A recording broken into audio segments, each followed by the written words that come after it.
Good morning students, welcome to the today class. Students, we have discussed the temperature dependence of resistivity.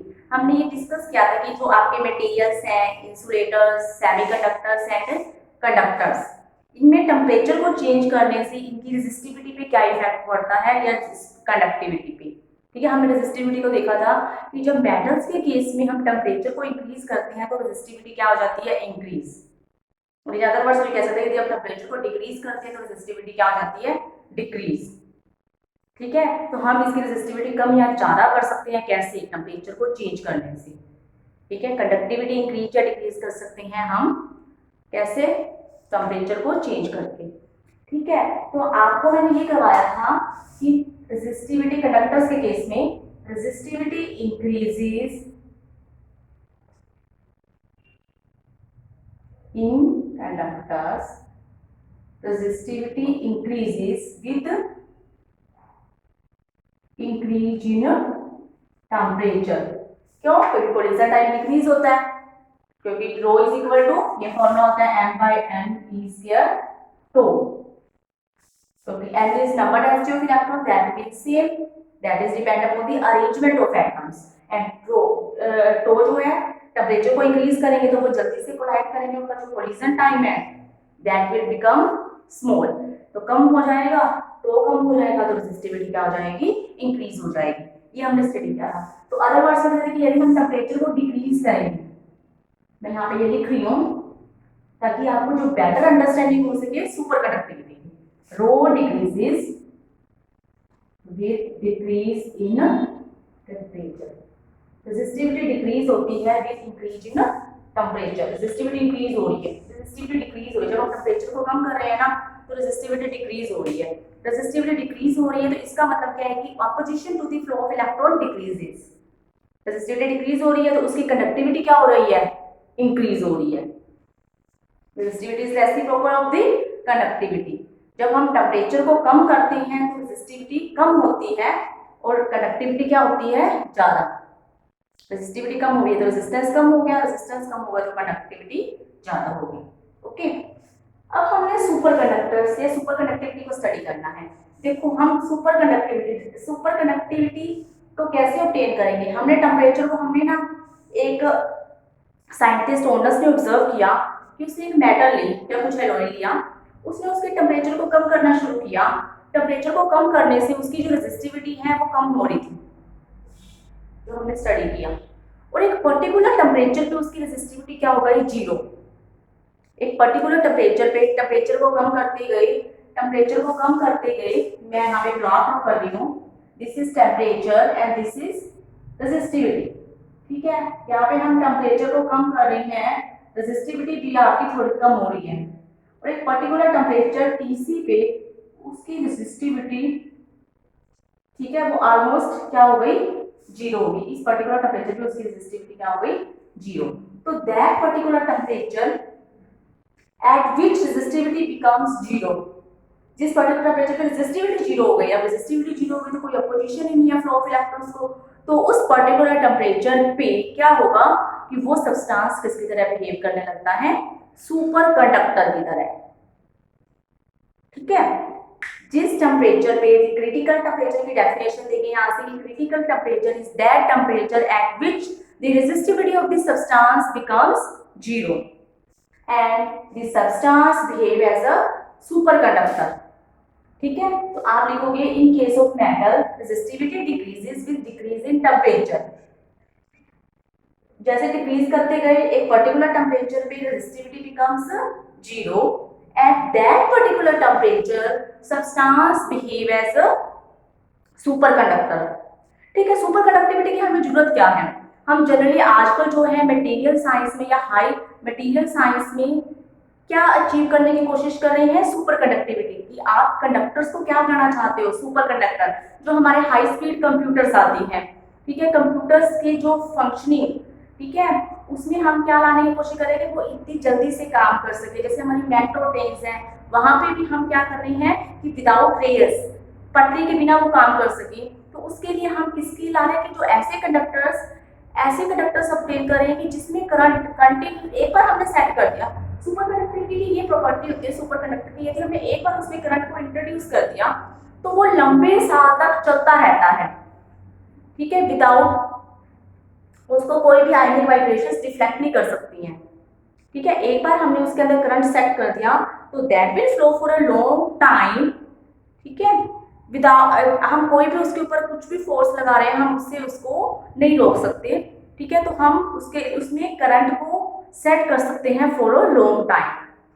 तो एक तो super conductivity को आपने तो इसमें से क्रिटिकल टेम्परेचर देखा है कि जिस टेम्परेचर पे हम रेजिस्टिविटी या रेजिस्टेंस डिक्रीज हो जाए, मतलब जीरो हो जाए, तो उस उस उस सब्सटेंस किसकी तरह बिहेव करने लगता है, सुपर कंडक्टर। जैसे मरकरी है, मरकरी आपकी लिक्विड मेटल है, mercury at temperature 4.2 kelvin, mercury इस टेम्परेचर पे किसकी तरह बिहेव करती है, सुपर कंडक्टर की तरह। ओके, मरकरी इस टेम्परेचर पे 4.2 केल्विन पे सुपर कंडक्टिविटी की तरह बिहेव करती है। इसका मतलब इस टेम्परेचर पे इसकी रेजिस्टिविटी जीरो बन जाती है, और ये जो है आपके पास this is the critical temperature और transition temperature, this is the transition temperature और क्रिटिकल टेम्परेचर, ठीक है। हम क्या करने की कोशिश कर रहे हैं कि हम सुपर कंडक्टिविटी को अचीव करने की कोशिश कर रहे हैं एट रूम टेम्परेचर, कि हमें सुपर कंडक्टिविटी मिल सके एट रूम टेम्परेचर, जो आपका जनरल 27 डिग्री सेल्सियस लेते हैं हम, कि हम सुपर कंडक्टिविटी को इतने टेम्परेचर पे अचीव कर सके। साइंटिस्ट इस पे वर्क कर रहे हैं कि हम रूम टेम्परेचर पे सुपर कंडक्टिविटी को ऑब्टेन कर सके। तो हमने नंबर ऑफ स्टडीज किया है, और हम जनरली 125 केल्विन तक मटेरियल को कहां तक लेके आए हैं, 125 केल्विन पे सब्सटेंस आपका सुपर कंडक्टिविटी फिनोमेना शो करने लग जाएगा। तो superconductors are the materials at which resistivity becomes zero, ठीक है, और 125 केल्विन तक हम अचीव कर सकते हैं सुपर कंडक्टिविटी, ठीक है। ये आपको ध्यान रखना है, सिंपल सा कंसेप्ट है कि जिस टेम्परेचर पे आपकी रेजिस्टिविटी जीरो हो जाए, that is the substance, at that substance behave as a superconductor. Okay, now students one thing more I have to tell you that कि आपका, हाँ एक चीज और इसमें हम ये स्टडी करेंगे कि आपके पास एक मटेरियल है जिसमें आपके पास, जिसको हमने मैग्नेटिक फील्ड में रखा, आपके पास सुपर कंडक्टर है, आपके पास एक कंडक्टर है, कंडक्टर में कंडक्टर को हमने मैग्नेटिक फील्ड में रख दिया, this is a conductor, this is a conductor, और इसको हमने मैग्नेटिक फील्ड में रख दिया,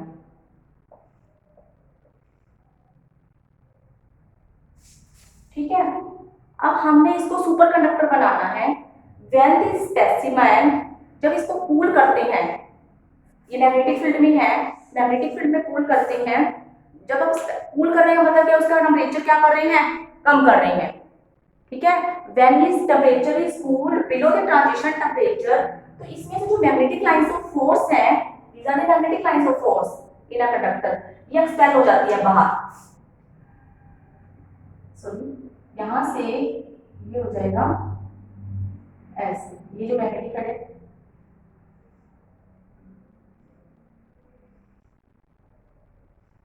मतलब magnetic field inside this becomes zero.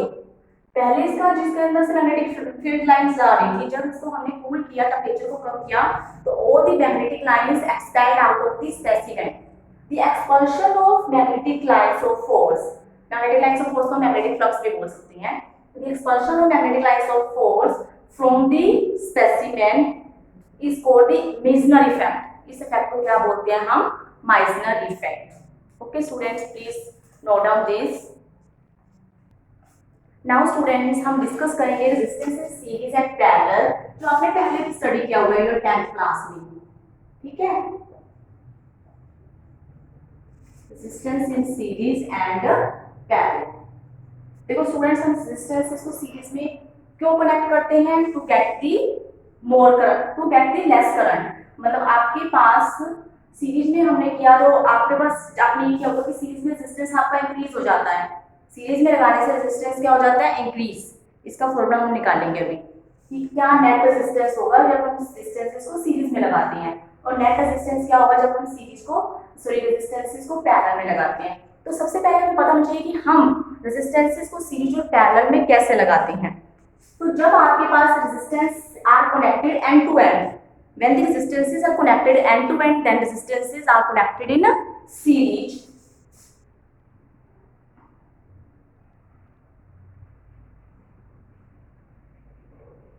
ठीक है, ये 3 रेजिस्टेंस है।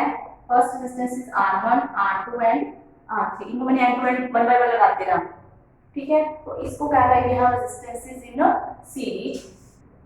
इसको मैंने बैटरी से लगा दिया। करंट जाएगा यहाँ से पॉजिटिव टू नेगेटिव, ये करंट की डायरेक्शन है। रेजिस्टेंसेस के क्रॉस क्या होता है? Resistance is simply a wire. ठीक है, तो इसके क्रॉस क्या होगा? पोटेंशियल का ये V वोल्टेज है, इसके क्रॉस वोल्टेज का ड्रॉप होगा। जब यहाँ से करंट जा रहा है तो सीरीज में आपका same current flows for all the resistances, क्योंकि these are connected end to end. एक वायर है, दूसरी वायर को साथ लगा दो, इसको बैटरी से कनेक्ट कर दो, तो वो same current is connect, same current is in the all the resistances. Okay, तो यहाँ पे आपके पास पोटेंशियल ड्रॉप होगा। इसकी पहले कुछ भी वोल्टेज है, जब इसको फिर से लगा दिया, सर्किट को क्लोज कर दिया, तो इसके क्रॉस वोल्टेज कितनी मान ली? V1, इसके क्रॉस V2 और इसके क्रॉस V3। ओके, तो टोटल वोल्टेज कितनी होगी? इसका एक्सप्रेशन बता रही हूं, P equal to V1 plus V2 plus V3। Total voltage is equal to V1 plus V2 plus V3, और सेम करंट जा रहा है सब में से, तो हम क्या लिख सकते हैं? By the Ohm's law V equal to क्या होता है? IR। फर्स्ट रेजिस्टेंस के लिए लिखेंगे, फर्स्ट रेजिस्टेंस के लिए फॉर फर्स्ट रेजिस्टेंस V कितना है? V1, करंट I है, रेजिस्टेंस कितना है? R1। For second resistance V voltage कितनी हो जाएगी? V2 is equal to current I है, रेजिस्टेंस कितना है? R2। And for the third resistance voltage कितनी है? V3, करंट I है और R3। ठीक है, सपोज मान लिया, सपोज कर लिया हमने, टोटल करंट तो I है आपका। ठीक है, आपका नेट रेजिस्टेंस जो है वो क्या है? R इक्विवेलेंट या R टोटल, कुछ भी लिख सकते हो। Let R equivalent be the equivalent resistance in series. तो फिर for the combination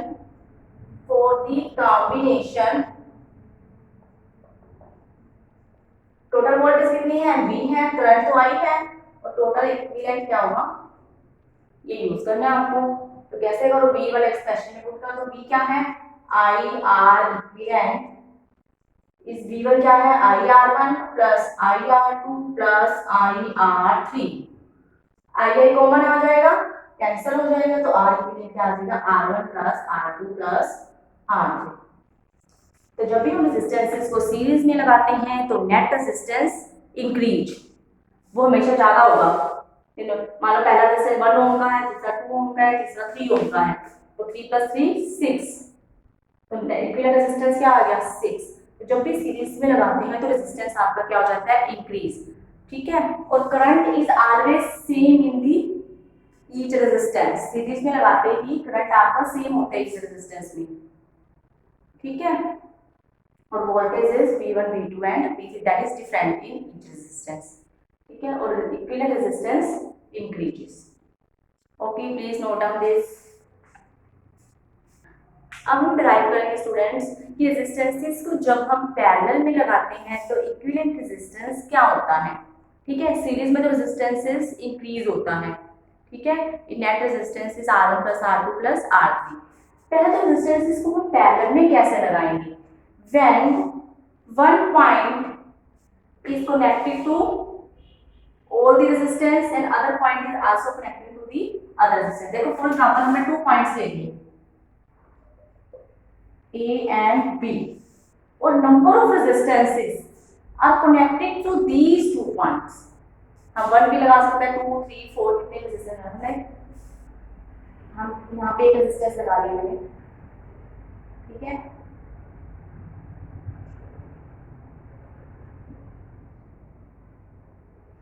one end of the resistance is connected to one point and other end is connected to the other point।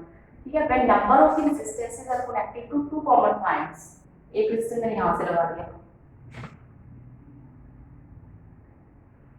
और भी लगा सकते हो, all the resistors connected to these two common points. Okay, कुछ भी ले लो, यहाँ पे रेजिस्टेंस R1 ले लिया, यहाँ पे R2 ले लिया, यहाँ पे R3 ले लिया, इसको मैंने किससे लगा दिया, बैटरी से। यहाँ से करंट फ्लो करेगा। पैरेलल में जब भी कनेक्ट करते हैं तो voltage across each resistance is same. इसके करंट यहाँ से आई जाएगा, इस पॉइंट पे आते ही तीन रेजिस्टेंसेस में डिवाइड हो जाएगा। पहले रेजिस्टेंस में हमने R1 इसको लेके मान लिया, करंट कितना जा रहा है आपका I1 in this I2 and in this I3। Voltage across each resistance is same, these are connected in parallel। देखो आपके घरों में जितनी भी डिवाइसेस हैं that are always connected in the parallel, ठीक है। इसलिए पैरेलल में कनेक्ट की जाती है क्योंकि उसकी अक्रॉस वोल्टेज सेम जा रही है जो पावर सप्लाई से जा रही है, पर करंट आपका क्या जाता है, डिवाइड, ठीक है, according to the power rating of your device. Okay, तो करंट आप पावर रेटिंग हम आगे करेंगे, ठीक है। तो आपका करंट डिवाइड हो जाएगा उस केस में। करंट जैसे आपके घर में जो फ्रिज है, फ्रिज, कूलर या other electrical appliances that are always connected in parallel. Okay, सभी के अक्रॉस वोल्टेज सेम जाएगी। These are devices. Resistances are simply devices, you can see. Okay. अब इसमें वोल्टेज सेम रहेगी, हर किसी के अक्रॉस वोल्टेज कितने जा रहे हैं, V, ठीक है। मैंने मान लिया कि R equivalent V the total resistance across the combination. Okay, अब मैं यहाँ कहाँ से स्टार्ट करूँगी, आपके पास करंट कितना है, I1 plus I2 plus I3। उस केस में वोल्टेज डिफरेंट थी तो I have started from V equal to V1 plus V2 plus V3, but in this case I equal to I1 plus I2 plus I3। तो करें इसको start by the Ohm's law. V equal to क्या होता है, IR। पहले हम first resistance first resistance के लिए वोल्टेज कितनी है, सेम V, करंट कितना है I1, रेजिस्टेंस कितना है R1। तो I1 यहाँ से कितना आ जाएगा, V बाय में R1। For the second resistance V equal to I2 R2। Voltage तो V है, करंट I2 है, रेजिस्टेंस R2 है, then you can say I2 is equal to V by R2। and then for the third resistance V is equal to I3 R3 is equal to V by R3। Clear. अब इस सब को, और मान लिया कि equivalent आपने R equivalent लिया था, तो bye the Ohm's law I क्या था, टोटल आपके पास करंट है, टोटल वोल्टेज V है, टोटल R इक्विवेलेंट, इस सब को हम इसमें पुट कर देंगे। Please note down this. बच्चे देखो यहाँ पे I की जगह क्या पुट कर दूं मैं, V by R इक्विवेलेंट, यहाँ पे V by में I1 की जगह V by R1 plus V by R2 plus V by R3। V common आ जाएगा, V से V कैंसिल, तो 1 by R equivalent is equal to 1 by R1 plus 1 by R2 plus 1 by R3। जब भी resistances को हम parallel में connect करते हैं तो नेट रेजिस्टेंस आपका क्या हो जाता है, कम हो जाता है। Resistance when the resistances are connected in parallel the net resistance decreases, ठीक है। और current is different in each resistance and voltage is same in each resistance. Okay students, तो ये आपको दोनों टॉपिक अपनी नोटबुक में आपकी असाइनमेंट बनानी है। और एक चीज और सिंपल, ये हम एक और टॉपिक है वो हम अभी डिस्कस करेंगे, internal resistance of the cell. Internal resistance of the cell. Resistances के साथ ही सेल होता है, करंट फ्लो कर रहा है सर्किट से, सेल है, सेल के अंदर भी एक रेजिस्टेंस होता है, that resistance is called internal resistance of the cell. That resistance, इसको हम डिफाइन करेंगे resistance, internal resistance is the resistance offered by the cell. के अंदर क्या होता है, इलेक्ट्रोलाइट, लिक्विड, ठीक है, और electrodes. Resistance offered by the electrolyte and electrodes to the flow of current. That resistance is called internal resistance. और generally हम इस रेजिस्टेंस को नोट करते हैं R. ये डिपेंड करता है कि डिस्टेंस कितना होगा इलेक्ट्रोड्स के बीच में, ठीक है। इंटरनल रेजिस्टेंस डिपेंड करता है इलेक्ट्रोलाइट पे भी डिपेंड करता है, इलेक्ट्रोड्स पे भी डिपेंड करता है, नेचर ऑफ द इलेक्ट्रोड्स पे भी डिपेंड करता है, ठीक है। तो इसको हम कल करेंगे ईएमएफ, टर्मिनल पोटेंशियल डिफरेंस में रिलेशन और इंटरनल रेजिस्टेंस में, ठीक है स्टूडेंट्स। Thank you students.